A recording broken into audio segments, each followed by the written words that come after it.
الرجيم بسم الله الرحمن الرحيم الحمد لله الذي دل على ذاته بذاته وتنزه عن مجانسة مخلوقاته وجل عن ملائمة كيفياته الذي ذكره شرف للذاكرين وشكره فوز للشاكرين وطاعته نجاة للمطيعين الذي أظهر الوجود من العدم ورقم على لوح الإنسان من أسرار القدم وعلمه البيان ما لم يعلم ثم الصلاة والسلام والتحية والإكرام على السيد النبي الأمي العربي الهاشمي القرشي المكي المدني الأبدهي والتعامي السيد البهي والسراج المضيء الكوكب الدري صاحب الوقار والسكينة المدفون بأرض المدينة العبد المؤيد ورسول المسدد المصطفى الأمجد والمحمود الأحمد حبيب إله العالمين وخاتم النبيين وشفيع المذنبين ورحمة للعالمين بالقاسم محمد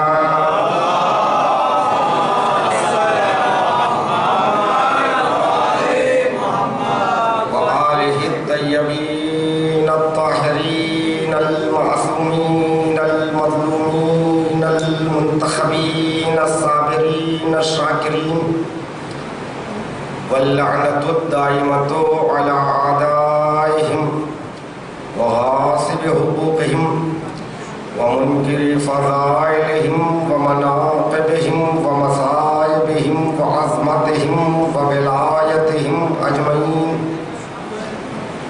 من يوم ظلمهم إلى يوم الدين أما بعد فقد قال الله تعالى تبارك في كتابه الكريم وهو أصدق القائلين قوله الحق بسم الله الرحمن الرحيم ونريد أن نمن على الذين استضعفوا في الأرض ونجعلهم أئمة ونجعلهم الوارثين صلوات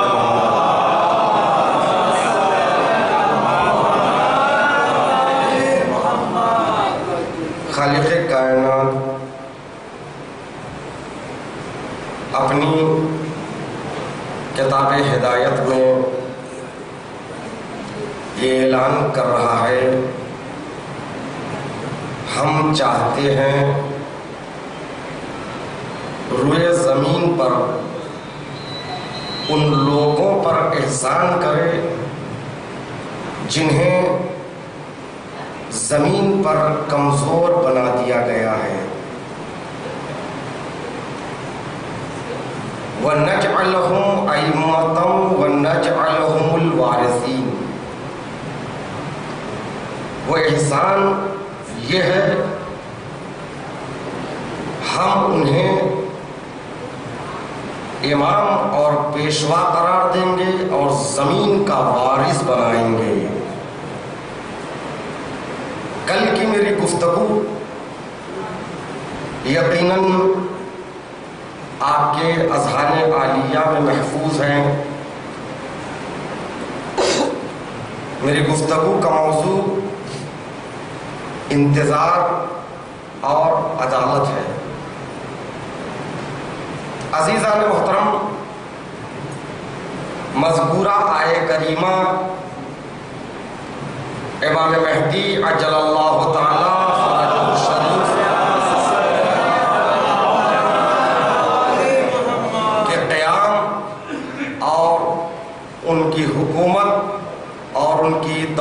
کریمہ کے لیے بارز اور روشن مصداق ہے، کیونکہ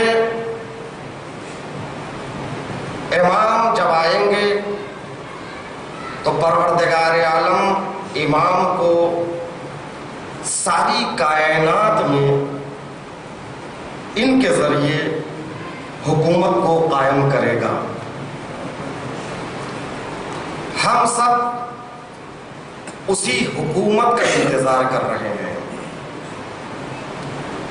عزیزان محترم، بشر جب سے عرصہ حیات میں قدم رکھا تو وہ کبھی حقیقی زندگی کی لذت سے سرشار نہ ہوا۔ انسان حقیقی زندگی کو پانا چاہتا ہے، درک کرنا چاہتا ہے۔ حقیقی زندگی وہ زندگی ہے جس میں ہر انسان کو اس کا حق ملے، ہر مستحق کو اس کا حق ملے، جو ظلم کر رہا ہے اس کو قرار واقعی سزا ملے، جو مظلوم ہے اس کی حمایت ہو، اسے اس کا حق ملے۔ کیا یہ زندگی بشریت نے کبھی دیکھی ہے؟ کیا یہ زندگی، اس زندگی کا تصور آج کے زمانے میں ممکن ہے؟ دنیا میں نہ جانے کتنے مکاتب فکر وجود میں آئے، ہر مکتب فکر کا یہ دعویٰ تھا کہ بہترین زندگی انسان کو ہم دیں گے، بہترین زندگی دینے کا نظریہ ہمارے پاس ہے۔ کمیونزم، مارکسزم، سوشلزم، یہ تمام ازمز، یہ مکاتب فکر ہے۔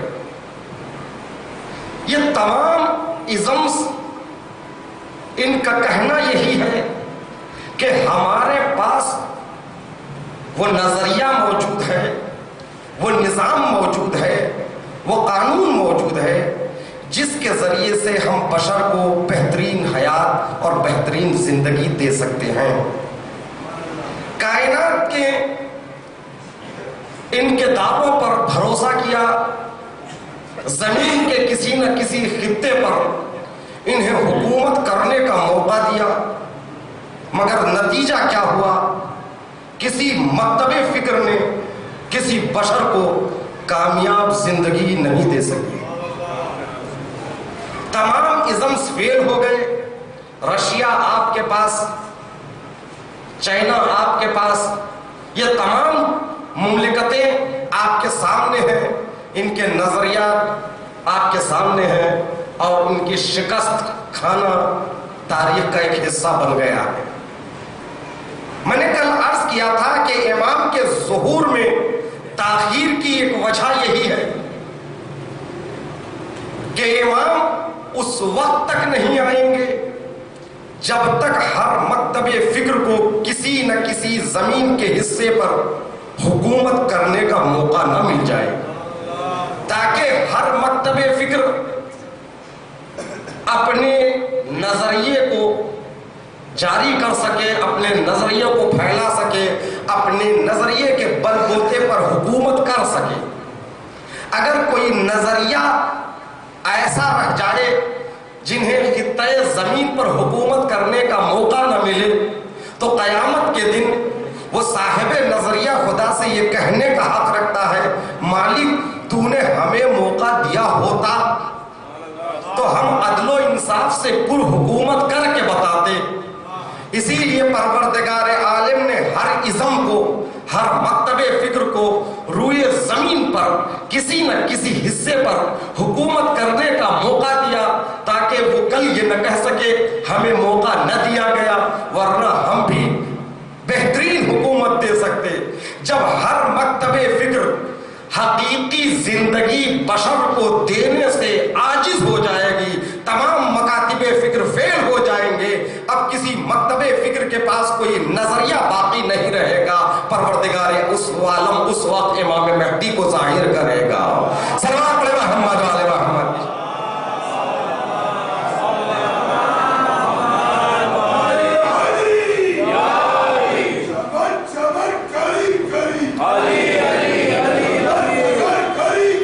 آپ سے گزارش ہے ذرا آگے آ جائے صلوات پڑھتے ہوئے.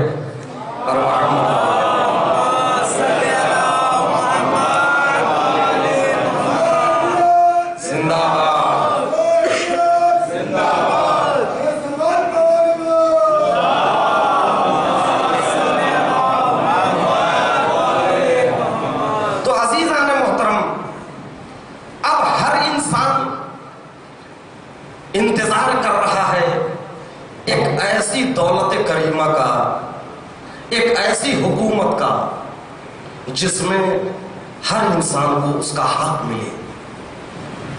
یہ انتظار اور یہ آرزو، یہ امید صرف مکتب تشیع سے مخصوص نہیں ہے.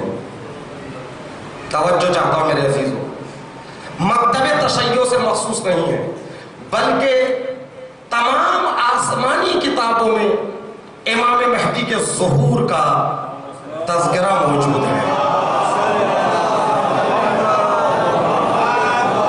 توریت اٹھا کر دیکھ لیجئے، زبور اٹھا کر دیکھ لیجئے، توریت، انجیل، اگرچہ کہ آج یہ کتابیں تحریف شدہ ہو گئی ہیں، ان میں حقیقی و آیات موجود نہیں ہیں، مگر تحریف کے باوجود بھی وہ آیتیں کسی نہ کسی صورت میں باقی رہ گئی جس میں ظہور امام مہدی کا ذکر ہے. حتی مہابھارت میں بھی ہے. ایک مہاراجا آئے گا، اس مہاراجا آنے کے بعد وہ مہاراجا ظلم سے مقابلہ کرے گا، وہ پوری دنیا میں حکومت کو قائم کرے گا. اس کے ذریعے سے کرتا یوگا، مہا یوگا، یہ چیزیں دنیا میں عام ہوں گی. یہ الفاظ ہے، اب پتہ نہیں کرتا یوگا اور مہا یوگا کیا ہے، آپ مجھ سے بہتر جانتے ہیں. یہ تمام چیزیں، یہ باتیں ہماری کتابوں میں نہیں ہیں، بلکہ ہر کتاب میں، چاہے وہ زرتشت کی کتاب ہو اس میں بھی موجود ہے، انجیل میں موجود ہے. میں یوں ہی بیان نہیں کر رہا ہوں، میرے پاس ریفرنس موجود ہے، حوالے موجود ہے. اگر کسی کو حوالے کی ضرورت ہے تو میرے پاس آ سکتا ہے. ہر کتاب کا حوالہ میں دینے تیار ہوں. میں حوالے گفتگو نہیں کر رہا ہوں، میرے پاس حوالے موجود ہے. میں وقت آپ کا صرف حوالے دے کر لینا نہیں چاہتا ہوں، صرف میں آپ کو آگاہ کر رہا ہوں کہ تمام آسمانی کتابوں میں آنے والے کا ذکر ہے.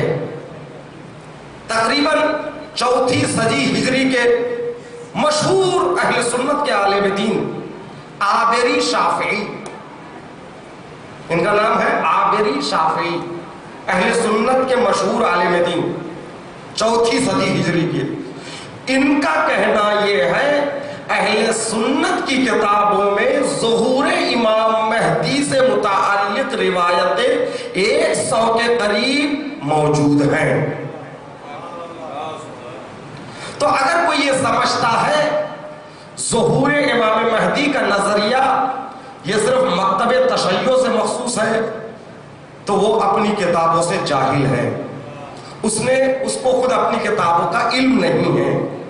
امام مہدی کے ظہور کا نظریہ یہ ہمارا نہیں ہے، یہ تمام ادیان الہی کی کتابوں میں یہ نظریہ موجود ہے. لیکن ان کے نظریے میں ہمارے نظریے میں فرق اتنا ہے کہ ان کا نظریہ صرف ایک تصور محض ہے. مثال کے طور پر اگر کوئی یہ جانتا ہے نماز واجب ہے مگر اسے یہ نہیں معلوم نماز ہے کیا، نماز کے ارکان ہے کیا، واجبات نماز کیسے ہیں، نماز کیسی پڑھی جائے، نماز کے شرائط کیسے ہیں، شرائط کیا کیا ہے، جب تک ان چیزوں کا علم نہ ہو اس وقت تک آپ یہ کہہ سکتے ہیں اس کو نماز کی معرفت نہیں ہے.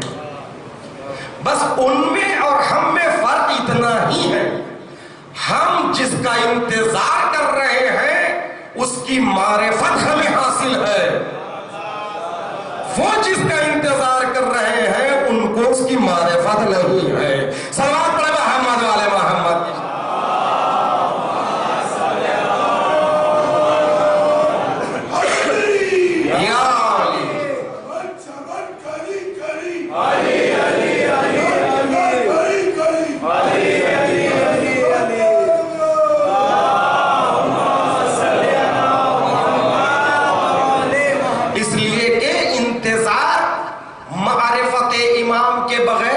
تصور محض ہے۔ کس کا انتظار کر رہے ہیں؟ امام کا انتظار کر رہے ہیں۔ امام ہے کون؟ توجہ چاہتا ہوں میرے عزیزو، جس امام کا آپ انتظار کر رہے ہیں یہ انتظار تصور محض نہ ہو، اس امام کی معرفت کے ساتھ ہو۔ اسی لیے رسول نے فرمایا من ماتا ولم یعرف امام زمانہ ماتا میتتن جاہلیہ، اگر کوئی مر جائے اپنے زمانے کے امام کو نہ پہچانے گویا اس کی موت جاہلیت کی موت ہے، کفر کی موت ہے، شرک کی موت ہے۔ لہذا جس امام کا انتظار کر رہے ہو اس امام کی معرفت حاصل کرو، وہ کون ہے۔ جب تک اس امام کی معرفت نہیں ہوگی عقیدہ انتظار تصور محض۔ کوفے میں لوگ امام حسین کا انتظار کر رہے تھے، مگر امام حسین کو جتنی قطعے نامہ لیٹرز لوگوں نے لکھا ان تمام خطوط کے جواب میں امام نے ایک جملہ لکھا۔ امام کون ہے؟ العامل بالکتاب مل امام، یہ امام کا جملہ ہے ان کے خطوں کے جو جواب میں، مل امام الا العامل بالکتاب۔ یاد رکھو تم امام کو بلا رہے ہو، یہ نہ سمجھنا تمہارے ذہنوں میں جو تصور ہے امام آئیں گے تو ہم امام سے قریب ہوں گے، ہم اپنی یہ خواہشیں پورے کر لیں گے، یہ تمنائیں پوری کر لیں گے، امام سے یہ کر لیں گے، امام سے وہ کر لیں گے۔ نہیں، جس کو بلا رہے ہو اس کی معرفت حاصل کرو۔ امام نہیں ہے مگر وہ ہوگا جو کتاب پر عمل کرے گا، جو کتاب پر عمل کرے گا اور عدالت سے کام لے گا۔ یہ دو جملے ہیں مولا امام حسین علیہ السلام کے خط کے۔ امام وہ ہے جو کتاب پر عمل کرے گا اور عدل و انصاف سے فیصلے کرے گا۔ کتاب پر عمل یہی عدل و انصاف کے ذریعے فیصلہ ہے۔ تو عزیزان محترم، اب جو انتظار کر رہے ہیں وہ اگر حقیقی منتظر بننا چاہتے ہیں وہ اپنے کردار کو ان دونوں صفتوں سے آراستہ کریں۔ پہلی صفت، اپنی زندگی کو کتاب الہی کے مطابق گزاریں۔ کتاب الہی کو سمجھنے کے لیے سیرت معصومین کا مطالعہ کریں، کتاب الہی کو سمجھنے کے لیے احادیث معصومین پر عمل کریں۔ جب تک یہ نہیں ہوگا اس وقت تک اس کا انتظار بے معنی ہے۔ دراصل انتظار ایک نقطہ پرکار ہے، انتظار ایک نقطہ پرکار ہے جس کے زاویے مختلف ہیں، مختلف زاویے ہیں۔ انتظار یعنی مقاومت، انتظار یعنی پائیداری، انتظار یعنی صبر، انتظار یعنی شجاعت، انتظار یعنی وحدانیت کا صحیح تصور، انتظار یعنی معرفت امام، انتظار یعنی اخلاقی ذمہ داریاں، انتظار یعنی شرعی ذمہ داریاں، انتظار یعنی علی کی مظلومیت کا ادراک، انتظار یعنی کربلا کی خونین تفسیر کی صحیح طور پر سمجھنا، انتظار یعنی حدیث کنز کا ادراک یہ ہے انتظار. اس کے مختلف زاویے ہیں. انتظار کا مطلب صرف ہاتھ پر ہاتھ دھر کے بیٹھ جانا نہیں. انتظار کو ائمہ نے رسول نے افضل عبادت قرار دیا. افضل العبادہ انتظار الفرج. بہترین عبادت انتظار فرج ہے. حتیٰ اہل سنت کی کتابوں میں یہ حدیث موجود ہے. بہترین عبادت کون سی ہو سکتی ہے؟ بہترین عبادت وہی ہو سکتی ہے جس میں زحمت زیادہ ہو. اس لیے کہ حدیث ہے افضل العبادہ احمدھا. افضل ترین عبادت با فضیلت ترین عبادت وہی ہے جس عبادت میں مشقت زیادہ ہو, جس عبادت میں محنت زیادہ ہو. سب عبادتیں یکساں نہیں ہوتی. عبادتوں کے اجر و ثواب ان میں مراتب ہے, درجات کے لحاظ سے, فضیلتوں کے لحاظ سے. لہذا وہ عبادت جس میں زحمت زیادہ ہو اس عبادت کا اجر و ثواب زیادہ ہے. شاید یہی بات ہے لوگ جو 40 کے موقع پر نجف سے کربلا جو پیدل جاتے ہیں, کیوں جاتے ہیں؟ اس کی ایک وجہ یہ بھی ہے تاکہ زیادہ سے زیادہ مشقت اور زحمت کو اٹھائے تاکہ زیادہ سے زیادہ فضیلت حاصل ہو.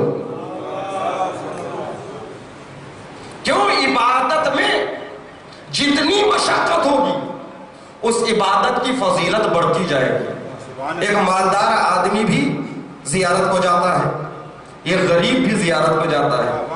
مالدار آدمی پورا راستہ فلائٹ سے طے کرتا ہے, 5 اسٹار ہوٹل لیتا ہے, بہترین غذاؤں کے اس کے لیے انتظام ہے, بڑی آسانی سے عبادت کرتا ہے.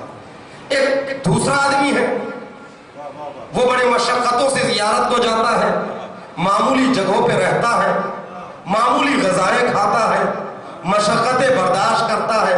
زیارت اس کی بھی ہو رہی ہے, زیارت اس کی بھی ہو رہی ہے, مگر دونوں زیارتوں میں فرق ہے. جس میں زحمت زیادہ ہے اس کی فضیلت زیادہ ہے. صلوات پڑھیں محمد والے محمد کی جان.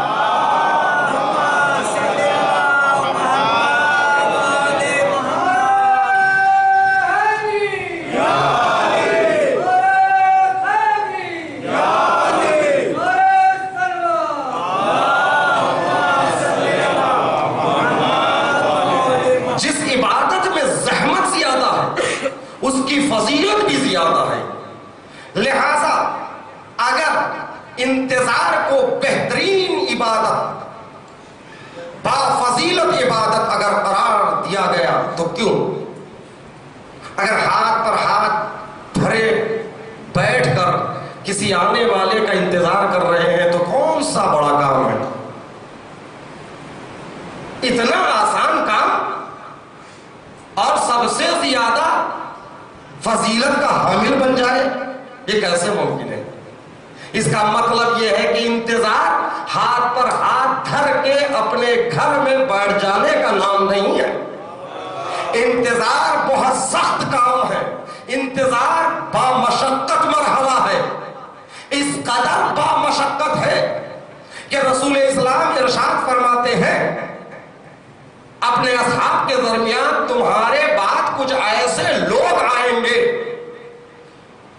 ان کی عبادتوں کا اجر و ثواب تم میں ہر آدمی سے 50 برابر ہے. یعنی وہ ایک آدمی اگر کوئی عبادت کرتا ہے تو ان کو وہ ثواب ملے گا جو تم میں 50 آدمیوں کو ثواب ملتا ہے. تو اصحاب رسول نے رسول کی خدمت میں عرض کیا یا رسول اللہ, ہم لوگوں نے اتنی مشقت کی, واقعاً اصحاب حسین اصحاب رسول ان کی مشقتوں کو دیکھیے.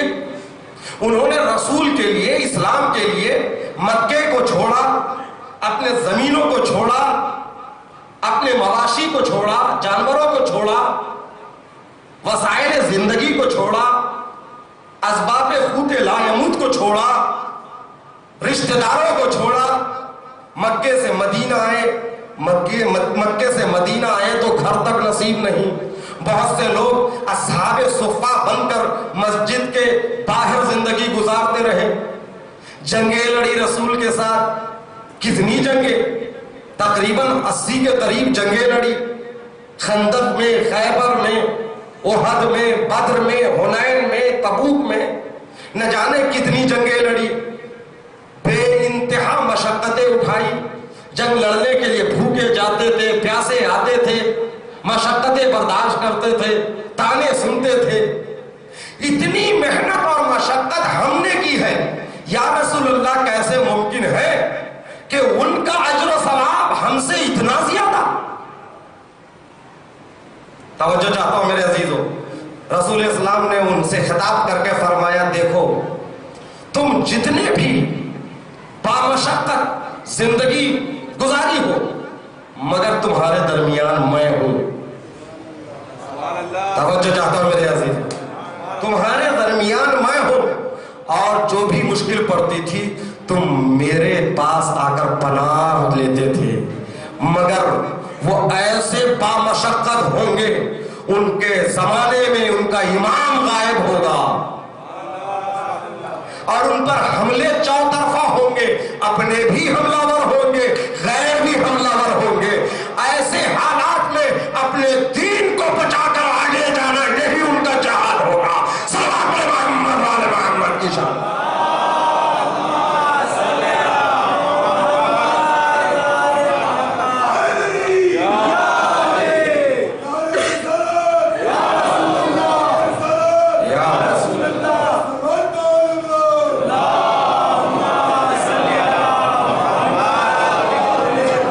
ایک اور مقام پر معصوم کا ارشاد ہے، عصر غیبت میں جو حقیقی منتظر ہوں گے، جو حقیقی انتظار کرنے والے ہیں، ان کی حالت یہ ہے، سیاہ اور کالی راتوں میں، توجہ چاہتا ہوں، حدیث کا مفہوم بیان کر رہا ہوں، سیاہ اور کالی راتوں میں سیاہ درخت کے کانٹے دار چھال کو خالی ہاتھوں سے تراشنا بہت مشکل کام ہے۔ سیاہ اور کالی راتوں میں سیاہ درخت کانٹے دار چھال کو خالی ہاتھوں سے بغیر کسی ہتھیار کے اسے اتارنا، چھیلنا، یہ صبر کی انتہا ہے۔ ان کے لیے کہا اولئک مصابیح الدجی، یہ وہ لوگ ہیں جو اندھیروں میں روشنی کا کام کرتے ہیں۔ انتظار اور حقیقی انتظار اتنا مشکل ہے، اس لیے کہ حقیقی منتظرین کی جو ذمہ داریاں ہیں، سب سے اہم ذمہ داری وہ یہ ہے کہ پائیداری، تقوی اور عدالت، ان میں تقوی بھی ہو، عدالت بھی ہو۔ عدالت کا مطلب میں نے کل بیان کیا، عدل سے ہے عدالت۔ عدل یعنی ظلم کے مقابل، ظلم کی تعریف کیا ہے؟ وضع الشیء علی غیر محلہ۔ ظلم کہتے ہیں کسی بھی چیز کو اس کے غیر مقام پر رکھنا، یہ اس چیز پر ظلم ہے۔ یہ امامہ ہے، اس کی جگہ سر ہے، اگر اس امامے کو نعوذ باللہ میں پیروں میں رکھوں تو یہ امامے کی توہین ہے۔ منبر عالم کی جگہ ہے، اگر اس منبر پر جاہل کو بٹھا دے، منبر کے ساتھ ظلم ہے۔ جس کی جو جگہ ہے اس کو وہ جگہ عطا کرنا، یہ عدل ہے۔ توجہ چاہتا ہوں میرے عزیزو، جس کی جو جگہ ہے اس کو وہ جگہ دینا، جس کا جو حق ہے اس کا وہ حق عطا کرنا، یہ عدل ہے۔ اس کے مقابل میں ظلم ہے۔ توجہ چاہتا ہوں میرے عزیزو، تو اگر عالم کے لیے منبر اس کا حق ہے تو عالم ہی کو یہ منبر دینا چاہیے، جاہل کا مقام نہیں ہے۔ اس لیے کہ آپ بیٹھنے والا بھی اگر نہیں جانتا ہے، جو سنا رہا ہے وہ بھی نہیں جانتا ہے، تو تو پھر کیا فائدہ ہے مجلس کا؟ کوئی جاننے والا تو آئے جو حدیث اور آیات کے روشنی میں حقائق کو بیان کر سکے، ورنہ تو گزشتہ میں جن لوگوں نے اپنا رہبر جنہیں چن لیا، اس نے تو یہ کہہ دیا جہاں تک میں سیدھا سیدھا چل رہا ہوں وہاں تم پیچھے پیچھے آ جانا، جہاں سے میں بہک جاؤں گا وہاں سے تم سنبھال لینا۔ تو حضور اگر ہمیں یہ پتا ہوتا تم راستے میں بہک جاؤ گے تو ہم تمہیں اپنا رہبر کیوں بناتے؟ ایسے کو رہبر بناؤ جو گرتے کو سنبھالے، ایسے کو رہبر نہ بناؤ جو خود گر جائے۔ صلوات پڑھے محمد والے محمد کی شان۔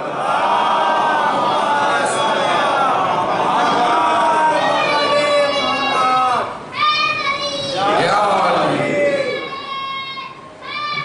یا علی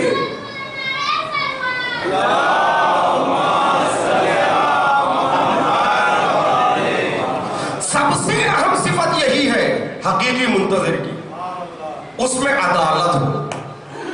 یہ عدالت ایسی چیز ہے بہت سے لوگ ہمارے اور آپ کے دشمن بن جائیں گے، کیونکہ عدل کی بات جب آئے گی تو یہاں پر نہ رشتہ داریاں دیکھی جائے گی، نہ ذاتی منافع دیکھے جائیں گے، نہ مصلحتیں دیکھی جائے گی۔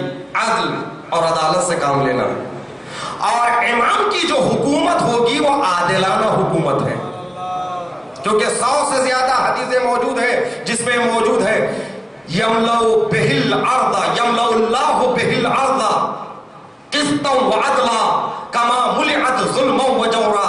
جب امام آئیں گے تو پروردگار ان کے ذریعے سے اس زمین کو عدل و انصاف سے پر کر دے گا جس طرح یہ زمین ظلم و ستم سے پر ہے۔ تو عدالت قائم کریں گے، تو اگر ہم ان کی حکومت میں ذمہ داریاں نبھانا چاہتے ہیں، امام کی معیت میں آگے بڑھنا چاہتے ہیں، تو ہماری ذمہ داری ہے کہ ہم عادل، اپنے آپ کو عدل، صاحب عدل بنائے، عدل پسند بنائے۔ عدل دو طرح کی ہے، ایک عدالت انفرادی ہے، ایک عدالت اجتماعی ہے۔ انفرادی عدالت کا مطلب یہ ہے کہ میں اور میرا خدا، یہ میری انفرادی عدالت ہے، یعنی جس کا جو حق ہے وہ ادا کرنا، یہ میری انفرادی عدالت ہے۔ امام جماعت کا عادل ہونا مطلب کیا ہے؟ واجبات پر عمل کرتا ہو، حرام چیزوں سے پرہیز کرتا ہو۔ اس سے عدالت کا کیا ربط ہے؟ اس سے عدالت کا ربط یہ ہے کہ عدل الہی یہی ہے کہ جب اس نے ہمیں بنایا ہے، ہمیں پیدا کیا ہے، نعمتوں سے ہمیں نوازا ہے، تو ہماری ذمہ داری ہے کہ جو کہے اسے مانے۔ ما آتاکم الرسول فخذوہ، جو رسول نے تمہیں دیا وہ لے لو، جس سے منع کیا اس سے رک جاؤ۔ یہ تقاضا عدالت کا ہے۔ تو نماز کو واجب کیا تو نماز پڑھو، غیبت کو حرام کیا غیبت سے رکو۔ یعنی تقاضائے عدل یہی ہے کہ جتنی چیزیں واجب ہیں اس پر عمل پیرا ہو، اور جتنی چیزیں حرام ہیں اس سے اپنے آپ کو بچائے۔ یہ انسان کا انفرادی عدالت ہے۔ مگر عزیزان محترم، دنیا کے بادشاہوں کو، دنیا کی ظالم حکومتوں کو آپ کے اور ہمارے انفرادی عدالت سے کوئی خطرہ نہیں ہے۔ میں نماز پڑھ رہا ہوں تو نماز پڑھ رہا ہوں، میری نماز سے دوسروں کو کیا نقصان ہے؟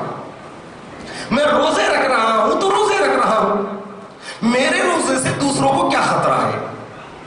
جب بات انفرادی عدالت سے اجتماعی عدالت تک پہنچتی ہے وہاں دشمن گھبراتا ہے، وہاں دشمن کو خوف لگتا ہے۔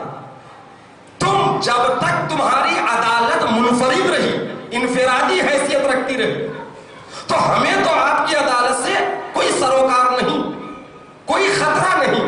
لہذا ہم نے تمہاری انفرادی عدالت کی مخالفت نہیں کی، مگر انفرادی عدالت انفرادی حیثیت سے اجتماع کی طرف بڑھی تو ظالم کو خطرہ محسوس ہونے لگا، کیونکہ اگر اجتماعی عدالت کی بات ہوگی تو ظالموں کی مخالفت ہوگی، ظلم کی مخالفت ہوگی، ظالمانہ حکومتوں کی مخالفت ہوگی۔ یہاں پر وہ منزل ہے جہاں ظالم آپ کے مقابل میں کھڑے ہوگا۔ یہی تو انتظار حقیقی ہے، یہی تو منتظر حقیقی کی ذمہ داری ہے کہ ظالم کے سامنے اعلان کلمہ حق کرنا ہی افضل جہاد ہے۔ صلوات پڑھیں محمد والے محمد کی شان۔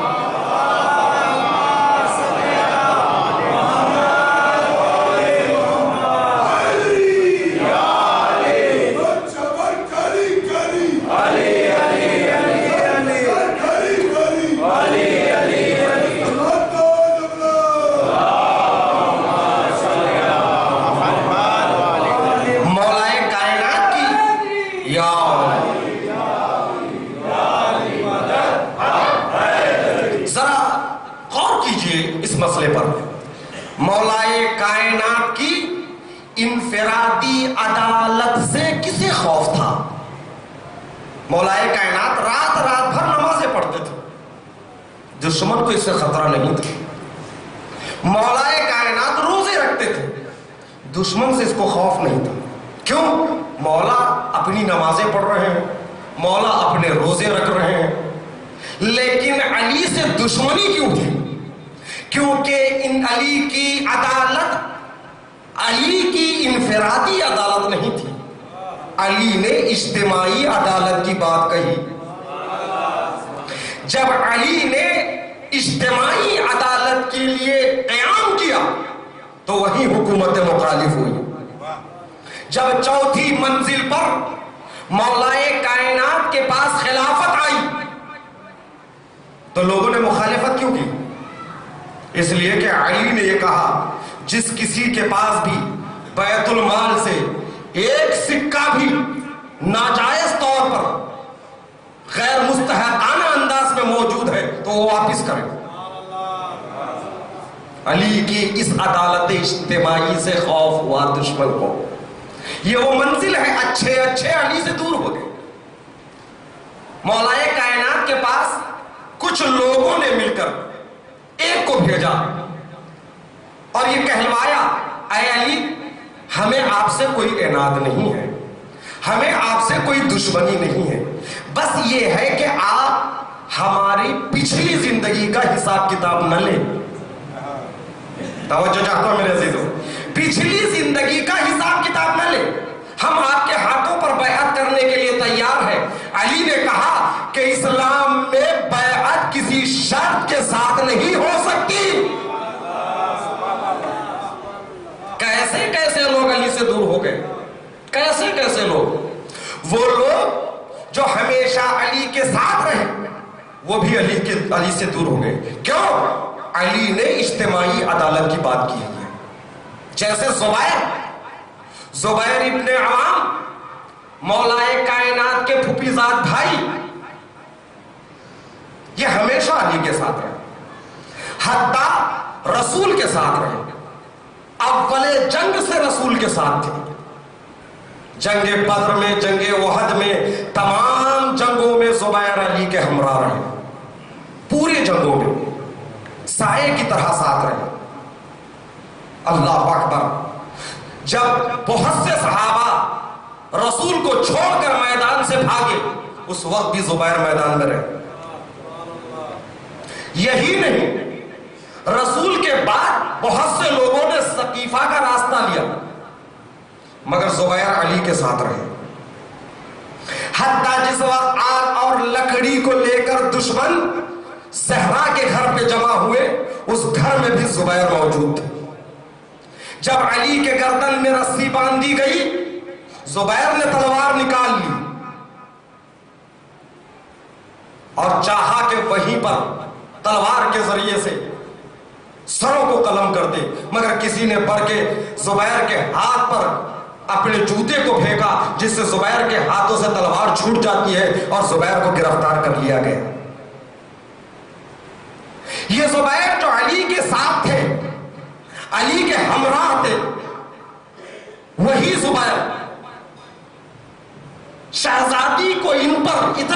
اعتماد تھا. جب شہزادی زہرا نے وصیتیں کی، اے علی رات کی تاریکی میں مجھے کفن دینا، مجھے دفنانا، اور وصیتیں کرتے کرتے شہزادی نے بھی ایک ہی وصیت کی کہ فلاں اور فلاں کو میری میت پہ نہ آنے دینا. مدینے میں شہزادی کا یہ وصیت کرنا کوئی معمولی وصیت نہیں. وقت کے خلیفہ کو رسول کی بیٹی کے میت پر آنے سے روکنا. ایک مرتبہ وصیتیں سنتے سنتے مولا کائنات نے جیسے ہی اس وصیت کو سنا سر کو اٹھایا. بی بی یہ کیا فرما رہی ہے؟ سر کو اٹھایا. شہزادی نے کہا اگر اے علی یہ وصیت آپ کے لیے سخت ہے تو کیا میں زبیر سے کہہ دوں؟ اب اندازہ لگاؤ زبیر پر کتنا اعتماد تھا فاطمہ کو بھی.